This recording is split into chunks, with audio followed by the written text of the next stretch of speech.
Let's go to Myanmar, where thousands of people have taken to the streets for a second straight day to protest against the military coup. And they demanded the release of Aung San Suu Kyi.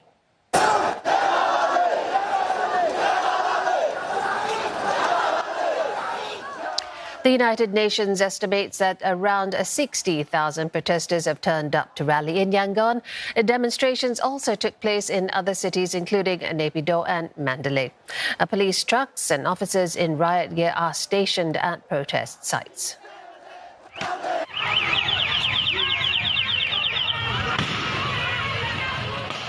At one point, gunshots were heard in the southeastern town of Mewadi. A witness tells CNA that no one was hurt.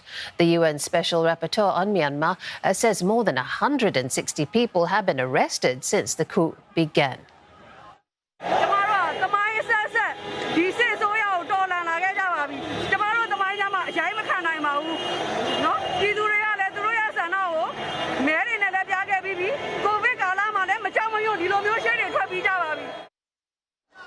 Internet access has been partially restored on some mobile networks, but it is unclear if it will be sustained. Social media access remains blocked. Leong Waikit is joining us live now with more. Waikit, what are the new updates that we're getting from inside Myanmar now that internet has been said to be restored?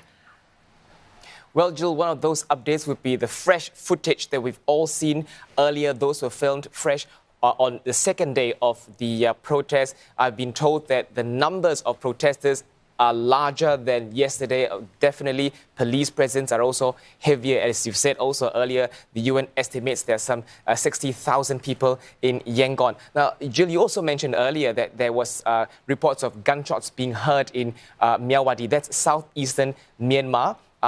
Because of the internet being restored, I was able to immediately get in touch with my contacts. One of the witnesses who was there tells me that nobody was hurt. The police had merely wanted to disperse the crowd. They fired shots into the sky. And that's because the crowds were about 100 in the morning, but they very quickly swelled to 500.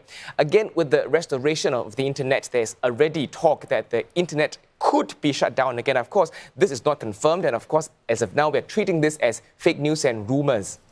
And what more can you tell us about the rumor last night about Ms. Suu Kyi's release? Has that been confirmed? And do we know of her whereabouts? Jill, that's a great question because news agencies, journalists don't talk about rumors, we deal with facts. But in this case, the rumor here is the key news point. You mentioned yesterday that there were rumors of Ms. Suu Kyi being released. That was around 10:30 p.m. Myanmar time, midnight in Singapore, Hong Kong. That is, of course, fake news. There was news that was circulating around Yangon. Interestingly, though, at around midnight, I began receiving SMSs, phone calls. I was even shown videos of people celebrating, and there were fireworks in the sky. Again, the lawyer of Ms. Suu Kyi says this is fake news, but here I want to point out two key points here. That happened on the first day when the internet was blocked. People were communicating primarily on SMS and phone, yet the word could spread quickly for people to actually react to it. So, of course, there are very big concerns that with the internet now being restored, the circulation of fake news could be even more intense and even more people could react to it. All right, Leong Waikit reporting on those fast-developing events in Myanmar.